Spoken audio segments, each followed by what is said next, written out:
okay? Before I start, I just want to acknowledge that Tufts University is located on colonized Wampanoag and Massachusetts tribe traditional settlements. And the people from these tribes have inhabited and cared for these lands for over 12,000 years. And I want to, in particular, acknowledge their elders, past, present, and future.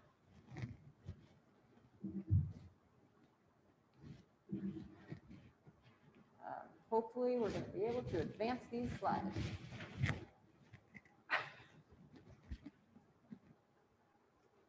I'm not a Mac user, so this might take me a second. Okay. There would be a beautiful picture of a wave here if I had done this on a Mac, but I did not.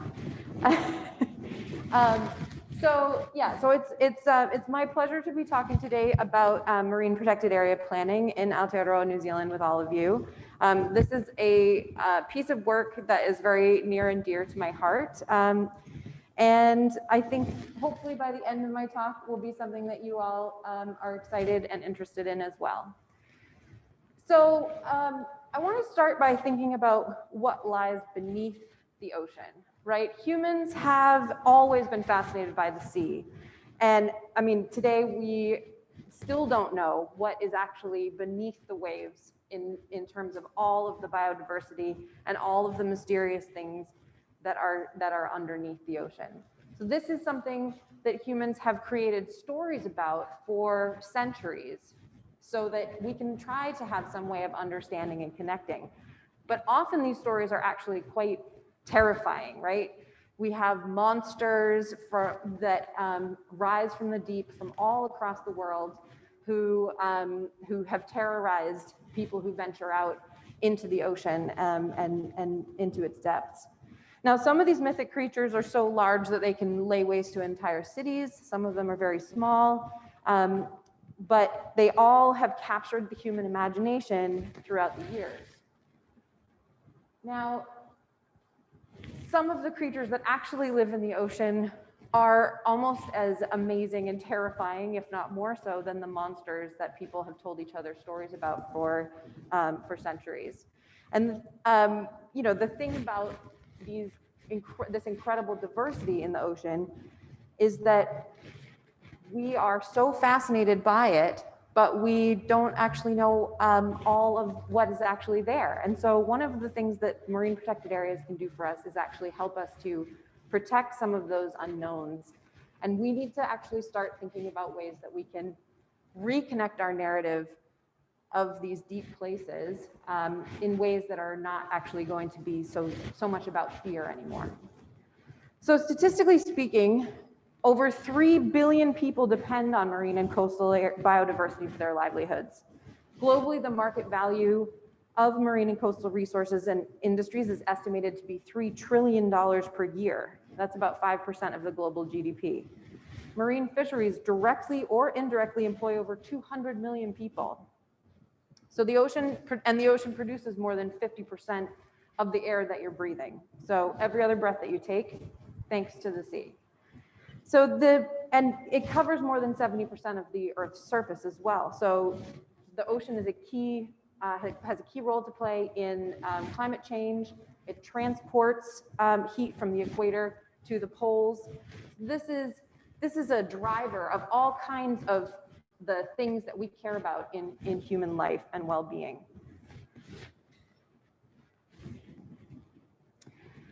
And yet, as the stories suggest, on a large scale, the relationship between humans and the ocean is actually pretty unbalanced. So despite the fact that we gain all these benefits from the sea, we have really, really mistreated it over time.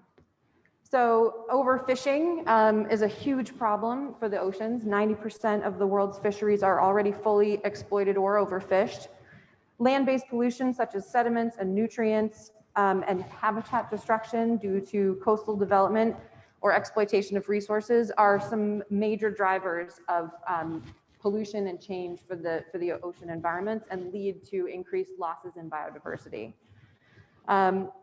Ocean acidification is associated with global warming as well, and that's going to create also a big driver for ongoing loss of biodiversity. So given all the horror stories that we tell about these great deep places, it's not so surprising maybe that humans have exploited and abused it so excessively. Reframing our relationship with the ocean is both challenging and necessary if we want to continue to live happily and peacefully on this planet. So marine protected areas are a key element in terms of us being able to reframe that narrative and change that relationship. Can you, I just want to take a quick poll from the people that are in the room. Have you ever been to a land-based national park or preserve? Pretty much everybody, right? How about a marine-based one? I see one hand.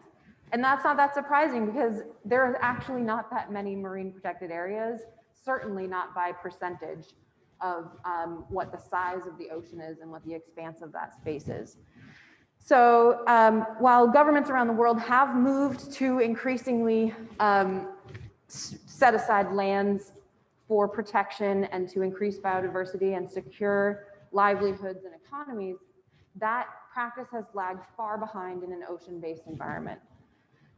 So at this point, we have preserved about 14.7% of our lands globally. But in terms of the oceans, that number is maybe somewhere around 5%, depending on how you calculate it and who you ask. And when you think about the scale of the oceans and how much of the Earth's planet, of the Earth is in oceans, that's a very, very tiny percentage that we're talking about in terms of preservation. So two key international targets for ocean protection have been set to try and increase that number. So the United Nations Sustainable Development Goal number 14 and the Convention on Biological Diversity's IG target 11, those are both aiming to increase the percentage of marine protected areas around the world, trying to get at least 10% by the year 2020. Sadly, as you can tell from my previous statistic, we have not quite met that goal and we're still kind of hovering probably around 5%. But we're moving in the right direction. The process has just been very slow. So, you know, the figures, part of the reason there is some discrepancy in the figures, sometimes you'll see numbers as high as 7.5%, is because the way that we define marine protected areas is quite, there's kind of a range of definitions. And these come from the IUCN, which is kind of the authority figure on marine protected areas. And essentially, there are marine protected areas that are no-take zones, where you can't take anything out of there. You can only go to those places to maybe learn about some species there. Maybe there's allowed to be some science that happens, but it's not allowed to do any fishing of any kind. And then it ranges all the way down to areas where, you know, through places where people are allowed to take customary catch, particularly for indigenous ways and livelihoods to support those communities. And there's even marine protected areas, so-called, where mining and industrial fishing happens. Those don't actually meet the IUCN standards, but they do exist. And sometimes people try to count those in the overarching amount of area that's been protected. So, you know, I think this is an ongoing issue for the global community who cares about the ocean. Oh, you got a clicker. Maybe not.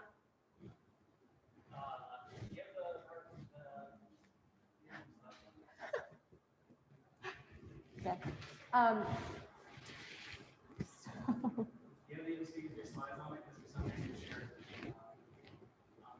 Oh, that's sad. I do have it. It's in a bag at the back. So if we need to figure out another way to share those slides, my bag is the one with the orange top, and it's going to be in the very top, like in the brain of the bag. If you flip that closed, it probably should be in that very top pocket. Okay. So hopefully we'll get the slides up for the people that aren't here. But for those of you that are here, you get to see all my beautiful slides. And certainly this presentation will be shared, I'm sure, later. So if you want to come back and look at the slides later, that's no problem. In the meantime, I'll try and illustrate with my voice. So this slide is kind of demonstrating the next stage in the target setting that's going on to try and create more of these marine protected areas. So just this last summer, the UN Convention on Biological Diversity has started to update its targets, and the draft target 3 states that we need to ensure that at least 30% globally of land areas and sea areas, especially areas of particular importance for biodiversity and its contributions to people, are conserved through effectively and equitably managed, ecologically representative and well-connected systems of protected areas and other effective area-based conservation measures, and integrated in the wider landscapes and seascapes.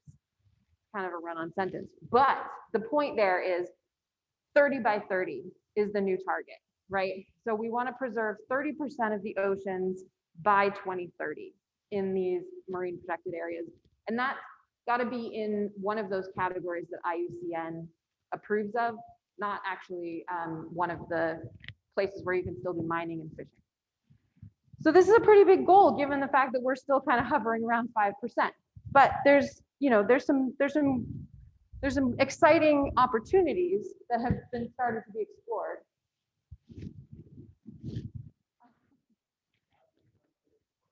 Okay. Yay. So while the commitments of individual countries are obviously crucial to making progress on marine protected areas and preservation of these important spaces, there's actually a whole lot of ocean out there that isn't technically belonging to a single country, right? So these are actually called the high seas or the international waters. And these cover over half of the planet. So this is a very, very substantial number that area that we're talking about. Over 2/3 of the world's oceans are in high seas. And the crazy thing to me, as somebody who's interested in policy, is there's really only one document that actually governs these areas. It's this document called UNCLOS. And it's, and that's pretty much been it since the 70s. So what they're talking about now that, the biodiversity has become such a major issue in terms of also what it does for the sustaining our livelihoods, what it does in terms of the sustaining of our climate. And people are actually realizing the biodiversity loss is this massive loss for the whole planet. We're now looking at, the UN is now looking at developing a global ocean treaty that could pave the way for a network of high seas marine protected areas. And a recent study actually mapped out 458 different conservation features, including wildlife, habitats, and key oceanographic features in the high seas that currently aren't really being protected at all. And so if this does happen, this would be a huge win for ocean conservation and a huge win for humanity at large.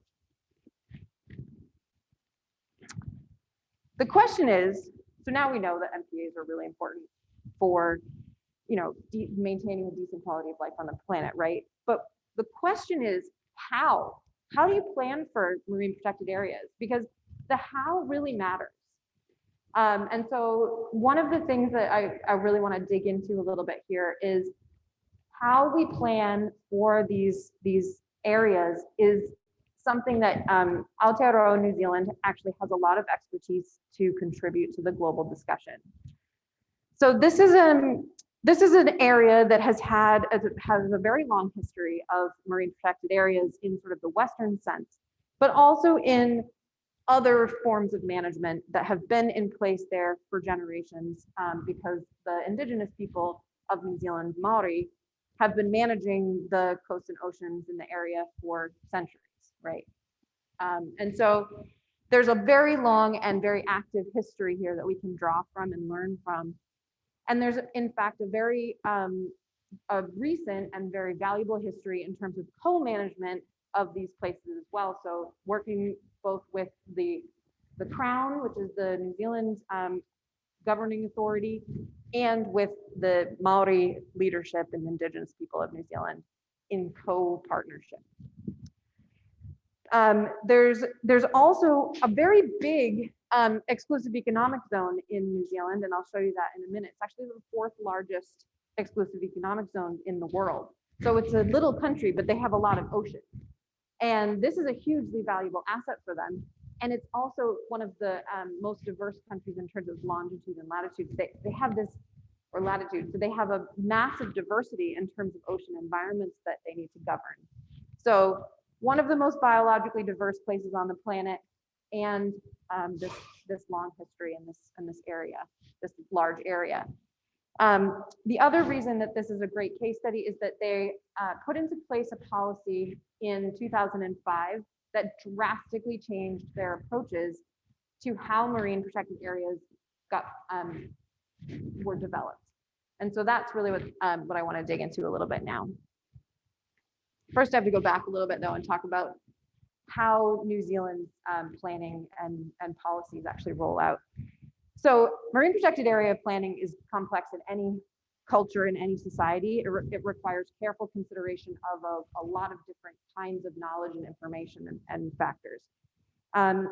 In New Zealand, it's, I would argue, even more complex because of this kind of co-management framework that's required by law under the Treaty of Waitangi, which is the guiding document, the founding document of New Zealand. And it's a document that's actually written in both Te Reo Maori, which is the native language of New Zealanders, of Maori New Zealanders, and English, because that was the colonizers who came to New Zealand were originally from Great Britain. So this is the founding document of the country, is actually in 2 languages, right? So not only do you have to consider the ecological diversity and science behind marine protected area planning, you need to look at the indigenous knowledge and ways of knowing about these areas. You need to consider local interests and needs and economies and livelihoods when you're developing a marine protected area where you're going to actually make an area where people can't stay, can't fish anymore. You've got to have some local input. And you also need to consider the cross-scale governance issues, because you're going to have all these different factors in terms of who gets to make decisions that come into play when you're talking about a big area of the ocean. And so New Zealand has skirted around this issue in some interesting ways, because they actually only have marine protected areas at the moment in their territorial sea, which is the internal 12 nautical miles of the country, rather than your entire exclusive economic zone. So that's a lot of complicating factors to kind of keep in frame. I just want to return briefly to the fact that there is this long indigenous history in New Zealand of fisheries management, which involves a practice called rahui, which is basically a traditional form of restricting access to resources. So what I've put up here is just a kind of a recent example of a rahui that, so originally, or historically, this was a rahui would be set by a kaitiaki, which is a local steward of the land. And today, that is still done with the input from a kaitiaki, but it's also something that the primary industry, the Ministry of Primary Industries, is also responsible for. So this is a whole legislative process of using cultural customary practices to set these regulations for no-take zones. And they can move and be lifted and changed. So this is a flexible way to deal with your fisheries management. But the work that I want to get into now is basically more of a Western-based approach to fisheries and to marine protected area planning, which is this establishing these MPAs that are no-take zones. And these are not a flexible one like a rahui, but they're a legislated area that's going to be a no-take zone. So the first Western-style no-take zones were put into place in New Zealand in 1975, the very first one, which was around the same, it was probably one of the earlier ones that were set anywhere in the United States. And it was basically, the purpose of it was largely defined as preservation of marine life. So it was all about the biodiversity, and they didn't really consider a lot of other reasons. Then this process kind of expanded. So as of August, so the first one was here. way up in the north there. And then the process expanded over time. So now there's 44 marine protected areas throughout New Zealand. But as you can see from the red lines on the slides, or the red circles on the slides, the majority of them are actually way far away from any densely populated areas in some of the sub-Antarctic islands and the Kermadec Islands. So they're in areas that were not as hotly contested as some of the more internal marine protected areas. The Kermadecs are a really interesting example because although they have been proposed to be a marine protected area for a couple of decades now, they actually have never been approved. And this is because Maori have traditional rights to fish in that area. And those traditional rights have also today turned into very much commercial rights. And so Maori communities depend on the ability to fish these waters so that they can have good livelihoods. And so they very hotly contest the idea of turning this entire area into a no-take zone, despite the fact that stewardship of the lands and waters is a core value for Maori. So in 2005, this marine or the New Zealand Marine Protected Areas Policy and Implementation Plan was implemented. And this kind of changed the game in terms of how these protected areas were set aside. Before that, it was kind of like the government would decide where they were going to put them, and then they would go and get submissions from people, and then they would approve them or not. But in 2005, they shifted to a forum style of marine protected area planning. And this was partly in response to, because of the fact that they had some of their marine protected areas that they'd proposed so hotly contested that they could not get them passed, even though they'd been trying for 20 years or more. They just couldn't get people to approve them. So they shifted at this time to this more of a forum style. And I think that has really, it provides a really nice stark contrast to the process before 2005 and the process after. Oh, and it was done in partnership between these two sort of large authorities, the Department of Conservation and the Ministry for Primary Industries. So kind of an interesting collaboration there. So the things that we looked at for the study, we reviewed all of the marine protected areas, all 44 of them, and the processes that had been associated with them, kind of on a large scale. It was like a huge literature review, basically. And then we dug into a couple of core case studies a little bit more. So we did interviews with 13 for 13 different processes, and then we did structured interviews as well. So there was kind of like a couple of layers, and what came out of this process was that there's kind of some best practices and principles that you need to have in place when you are trying to put a marine protected area in place. So you need diverse and representative participation. You need to have the best available information included, and that does mean this kind of broader idea of what information is. That's going to be your ecological information, but also your cultural, social, economic, indigenous knowledge as well. You need to have social learning and co-productive capacity. So people need to actually be able to work together and learn how to do that. They need to be able to build trust in information sharing as a part of these planning processes. You need a fair and respectful process. So that means early engagement, ongoing facilitation, those kinds of things, actual influence over decisions.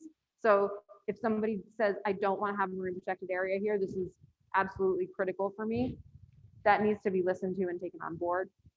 And then efficient administration seems like something that's not very sexy to talk about, but actually that transparency, those funding and timeframes are crucial things to make sure that a process is actually going to succeed and lead to implementation.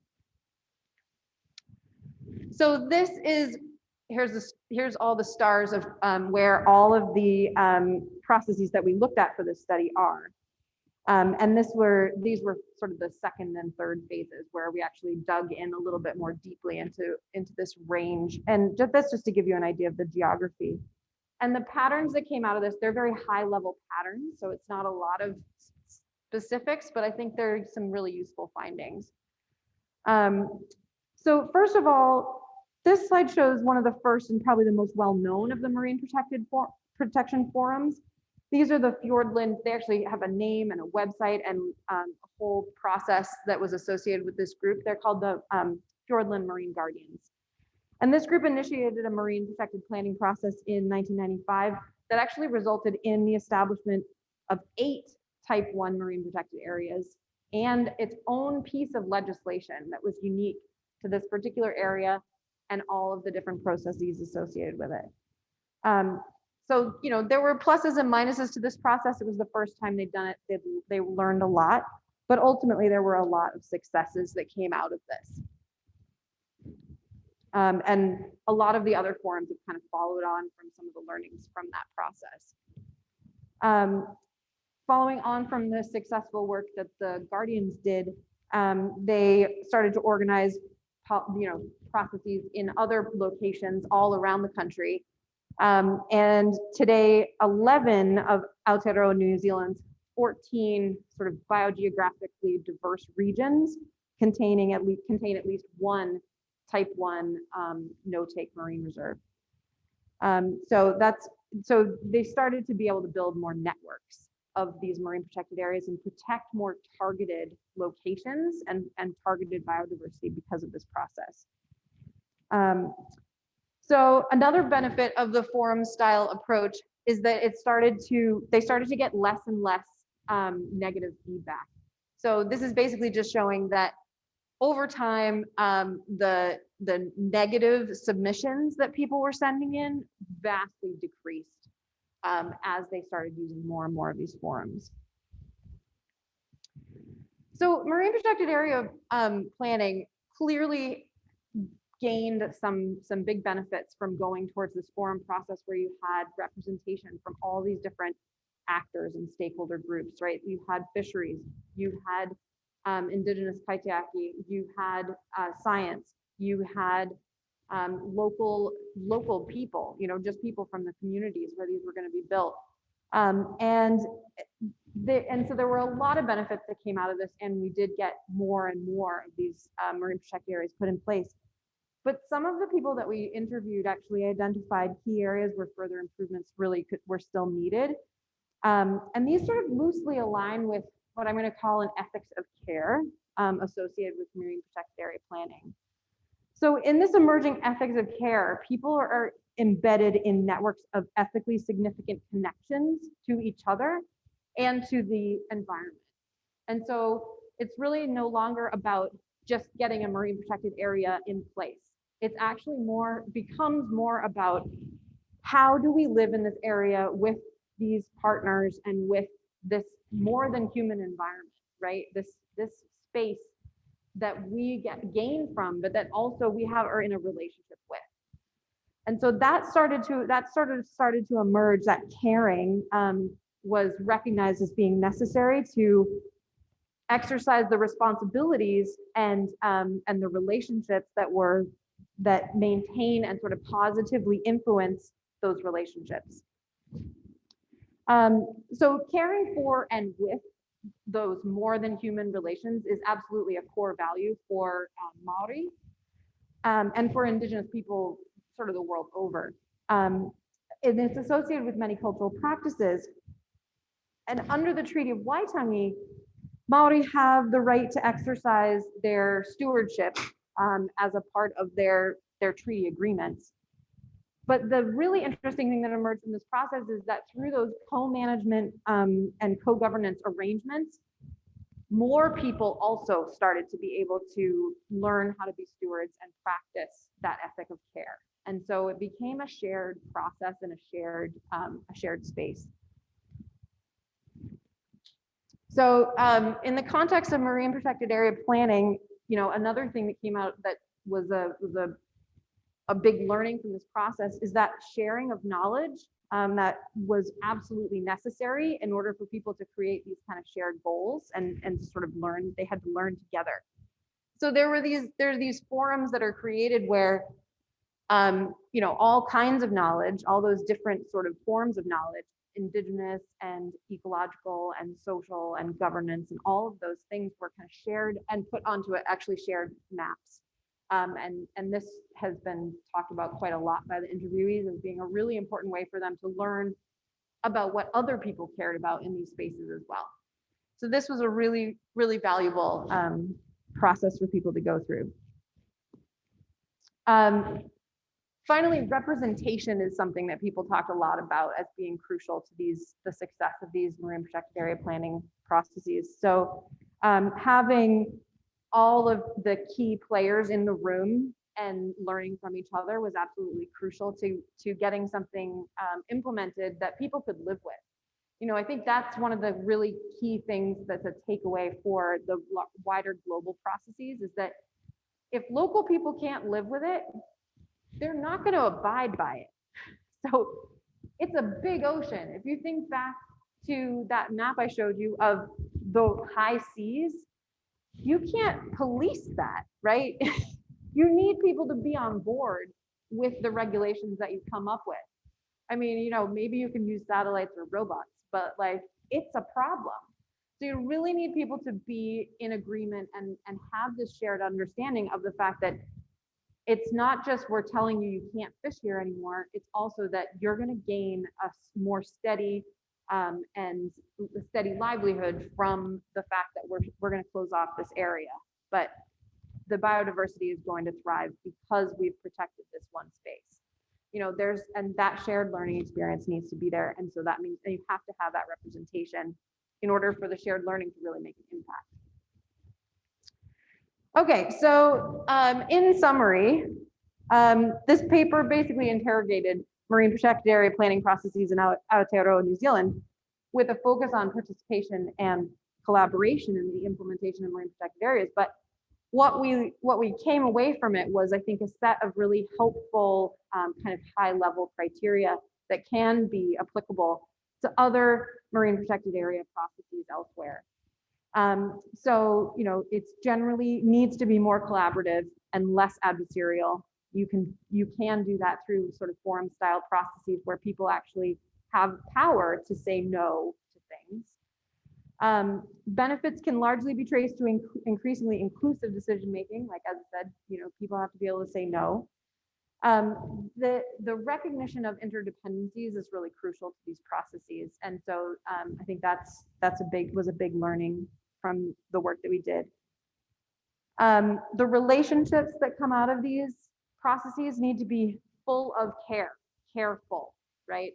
And that's because ultimately we want to reproduce positive and productive relationships, which requires care. I mean, that's how humans interact with one another carefully, if they respect each other. And the same ethic, I think, needs to be extended to the more than human as well. And when that's done, it gets you a lot further along the way of developing these marine protected areas. Taking time to build trust and establish shared understandings and goals is absolutely crucial to these processes. So we're on the clock with the SDGs, right? And with the 30 by 30 initiatives. It's 2021, we've got 9 years, but we need to do it right. We need to do it carefully. We need to give people the time to build those relationships. So, you know, that rushing people through it just to get a bunch of marine protected areas put in place that nobody is actually going to respect isn't really the way to do it. So you need to make sure you give people that time. And over time, this kind of collaborative work may be changing the narrative around what lies beneath.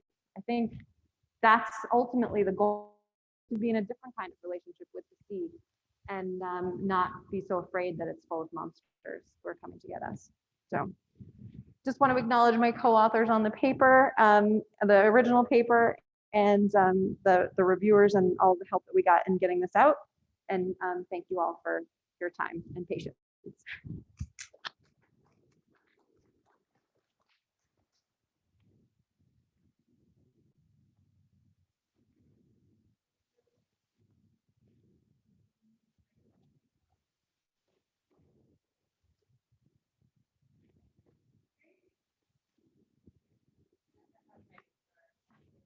Can you hear me? Well, first of all, thank you for a wonderful talk. Apologies to everybody who was online about the slides mishap. Um, I'm fascinated by this type of work and anything that is collaborative and brings together such different perspective. I think is so challenging and fascinating at the same time.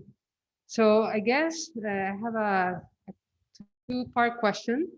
So you mentioned how important caring and empathy is to enter such a process, but I also think typically probably that's something you are born with, right? You are an empathetic being, or maybe you have to learn it. You can learn such a thing. So how do you promote empathy entering such a process? And the second part of the question is how I imagine there are stakeholders with very contrasting points of views and a lot of points of tension. So how do you navigate those tensions to move forward? Great. Those are such easy questions. No problem. Um, so I think on the empathy question, so when these forums are being created, sometimes you don't have a choice and there's only one person that you can invite to participate, but sometimes you can find the leaders who are willing to come and work with you and be a bridge to their communities. And so trying to have an understanding and a relationship with the people who are going to participate and with the leaders of those communities is an important process. There are some times when you may just have to work with somebody who is really not empathetic, but I think it's rare, especially when it comes to the fact that appealing to people's, the fact that they have a stake in this situation, and it is going to be a collective problem solving experience, whether they want to participate in it or not. I think is part of the puzzle. Having a policy in place that requires you to collaborate kind of forced people to be like, okay, I guess I have to participate in this, or my interests are potentially going to be left behind.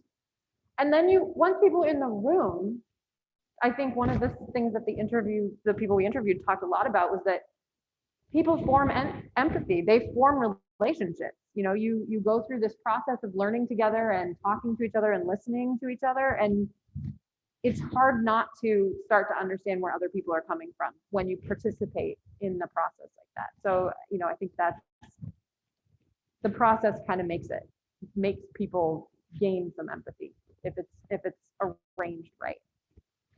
And I guess there's similar sort of things that came out of the work in terms of the conflict management.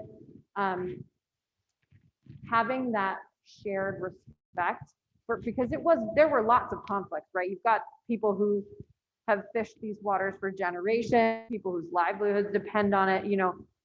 They are so passionate. When they come into a room to talk about you taking away their livelihood, I mean, people are angry, and they kind of deserve to be. So I think creating a space where you can listen to that anger and work through it with them and try and come up with solutions is a really valuable part of the process as well. But you have to create these forums for people to do that. Otherwise, in the previous to the forums, it was like all they could do was just submit angry letters, and sometimes it would lead to protests. There were a lot of stories actually from the original MPA planning processes where the fishermen would take their entire truckload of fish from that day and go and dump it in front of the ministry because they were so angry and they had no other way to express themselves, right? That's what happens when people don't have a way to express themselves, a process. So what we've seen is that the fact that there is a process that allows people to be heard has made it so that there's less conflict and has made it so the processes go faster, much faster sometimes. So I guess to follow up on that, so how do you make sure you incorporate indigenous practices that go against this, right? Yeah. So how are their voices incorporated and heard more than just expressing that they're against not being able to fish?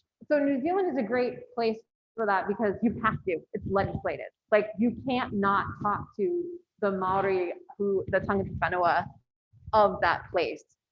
It's illegal. So that's a great starting place to, I think, for other countries to kind of be aware of. Like, as much as in some ways, from some perspectives, maybe that's like frustrating. For New Zealanders, it's just a way of life. And it's like, okay, now we've got to go and talk to the kaitiaki and make sure that they, have got all of their concerns heard. And that's just how you do policy. And if there are issues, then like with the Kermadecks, it just doesn't happen because the concerns of the indigenous people were not met. And so because of that, it's still yellow. That whole area around the Kermadecks, I mean, the environmentalists in New Zealand have been trying to get that place set aside for 25, 35 years or something. And it's just not going to happen unless they can find a way to collaborate with Maori. In fact, New Zealand did not sign on to the 30 by 30 pact because they didn't have Maori on board. So, as much as all New Zealanders love and care for and want to steward the ocean and want to find places that are appropriate to set aside, if you can't find a way to negotiate rights for Maori to have a way of life and continue to practice their right to be commercial fishers in that area, we may not see 30 by 30 signed off on by New Zealand. Thank you very much. Thanks for a great presentation, Kate. And this is sort of related to what you've been talking about, but it strikes me that, the Treaty of Waitangi was one of the most foresightful agreements that the Brits ever entered into before they plundered countries. The Aborigine in Australia never got any agreements, and that's why their plight is as it is. And so it strikes me that there's very much a consensus in New Zealand thinking today about COVID and the fact that hundreds of police were out waiting for a big protest about lockdown, and one protester showed up and hundreds of police.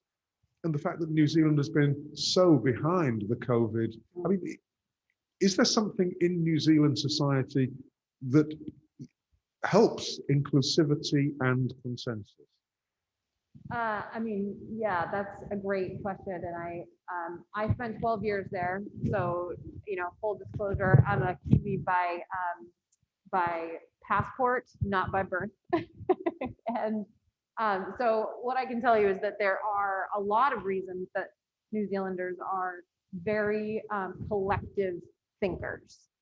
As a culture, I think there is a lot of carefulness about others. And that certainly extends to not just indigenous Maori, but many New Zealanders as well. And so I think you also have a really a real leader in New Zealand, which at the moment, so the Prime Minister Jacinda Ardern is a true leader in that a lot of time leaders just follow what the masses want them to do because they want to stay in charge. Jacinda has shown again and again that she's willing to actually take the next step and to say, we're doing this. This is right for everybody. And, elections are not my major concern. So I think that the combination of factors has meant that they're in a really good situation. But I'm sure there's lots of other stuff that more informed people would be able to say. So I have a question from Sarah Lewis online. And the question is, how do you think remote participation, which is perhaps more likely in the future, will affect the all-important process of relationship building during planning meetings? Oh, such a great question. Kiwis have been doing remote participation for way longer than any of us. So when I came to America when I moved back here, I worked remotely for the first 6 months still in New Zealand, and it wasn't weird at all because that's just how New Zealanders kind of do business. They live in a country that's far away from a lot of the rest of the world, and travel is expensive. And so they had already designed a lot of systems to be able to do remote work and connecting. It's obviously like the face-to-face is something that is so essential for people to like really build those connections, absolutely. But the New Zealanders are actually pretty good at doing remote connecting as well, and have a lot of practice at it. So I don't see it as a major concern. When a lot of my friends went into lockdown, they were like, "Oh yeah, pretty much the same as like any other time." So not the kind of huge shift for them that I think it was for Americans and other parts of the world. So this is more of a science-based question, but there's been a lot of research done about how to fully protect a marine protected area, like making a no-take zone. Then that will like bolster the fish populations, and there'll be spillover to areas outside of it, and that will benefit fishermen overall. Are they seeing that in New Zealand with marine protected areas? And then also second part to this question, if so, do you think this information is useful in creating more marine protected areas and like convincing people that this is a good idea? Great, yes, great question. I'm not the scientist on any of the teams, but yes, there is lots and lots of evidence that these, by setting aside some, like especially if you choose your areas carefully, so you have some sense of what your biodiversity is that you're preserving, then you get these really massive benefits from the spillover in the surrounding areas. And I think that there was a report just done by maybe Greenpeace in collaboration with like some scientists from Oxford. They've basically been able to do a lot more statistical modeling and economic modeling on the benefits that come from closing down some of these areas, and it's massive. I mean, you can get a like a maybe 5% bump up, or you can get like a 20% bump up. But it's depending on where you are and how much you're like how much of the area you actually have is no take. You can get really, really wonderful economic and biodiversity benefits from closing these areas down. I mean, at this point, I think that's why I'm quite hopeful about sort of the UN's move towards some high seas protection, because the economic argument was what the fisheries industry had been standing on for years. And they were like, we can't afford it. If you close these areas down, everybody's going to go out of business. And the science has kind of, at this point, been able to catch up enough to say, in combination with the economic modeling, say, no, that's just not true. Like, you're actually going to benefit.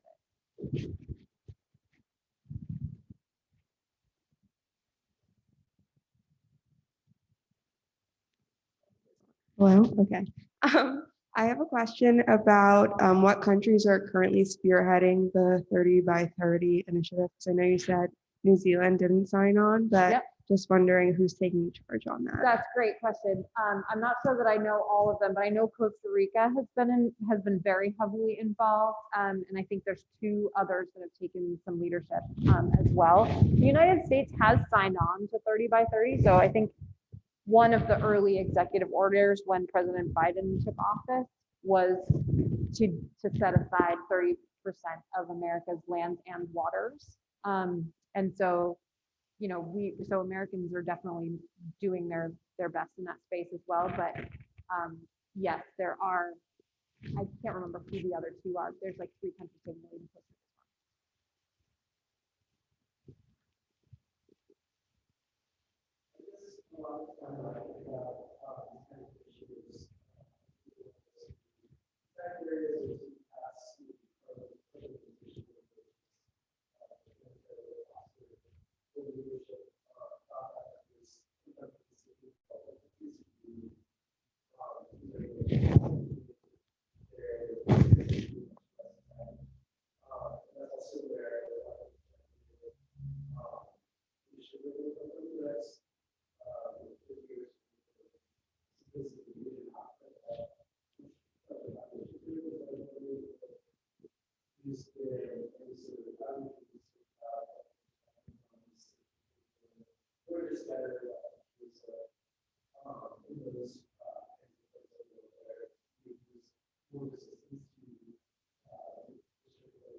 Yeah, it's a great question. So I think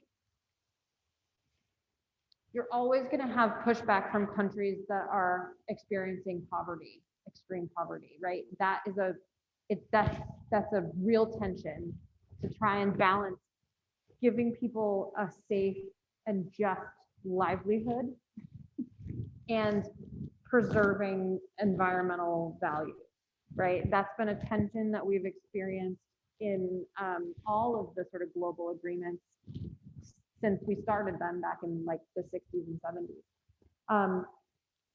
The thing that we have gotten to now, thankfully, is that I think there's a lot more evidence to show that by setting aside some areas, you're going to be able to benefit more people. And so, you know, having that in frame, I think and having evidence to support that, and not necessarily having the sort of patriarchal approach where the North is kind of saying to the global South, no, you can't develop this the same way we did because it's too dirty. You know, I think that we've kind of moved past that argument now a little bit, and we know more about how to target areas to set aside so that it's not quite such an onerous task for people. The other thing is that I think the global North, the richer countries are also aware of the fact that we're all in this together now with climate change. So we need to invest like actual money and time and resources into supporting more efficient and equitable growth in some of those other areas, because it matters to everybody. So I think that was also a little bit unclear in like past decades of sort of global agreements. So, you know, hopefully at this point, we're kind of to a place where the northern countries can see that they're going to benefit by investing in efficiencies elsewhere, right? I hope that made sense. So just to ask you for some concluding remarks. So I think your work is highly interdisciplinary, and I think it's an essential trait of the environmentalist of the future. So can you comment as concluding remarks, what kind of skills or traits should somebody who wants to do this type of facilitating role in many participatory processes should be getting if you are a student right now? What kind of hard skills would make you better at it? That's a great question. So as the director of the sustainability program in UEP, it's definitely something that I think about a lot. And I think the things that we're working on in that program are, you know, everybody needs to have something that they are maybe like an expert in. You know, that's always going to be relevant to have some expertise that you can apply to a problem. But one of the big things that I tell people is you should not be nervous about being a generalist. I am a self-described generalist and have always been a generalist, and I've always found jobs. I've always found interesting things to work on. And I think it's partly because whatever the issue is that you know, that somebody's presenting to me, like I'm always going to be able to find some window where I can try and contribute something to that. And sometimes that's about me listening and being a facilitator. You know, sometimes that's my contribution, is actually being the one to say, hey, that's a really amazing idea, or that's a really difficult problem you're challenged with. Let's bring in some other people who might have something to say about it and might be able to contribute. So that facilitator role, I think, is really crucial, and it means you have to be good at listening as well as being an expert in something. So I'm never upset if I'm in a room full of other people talking. This is actually a little awkward. Well, thank you. Let's thank Kate one more time. And we will see you all next week.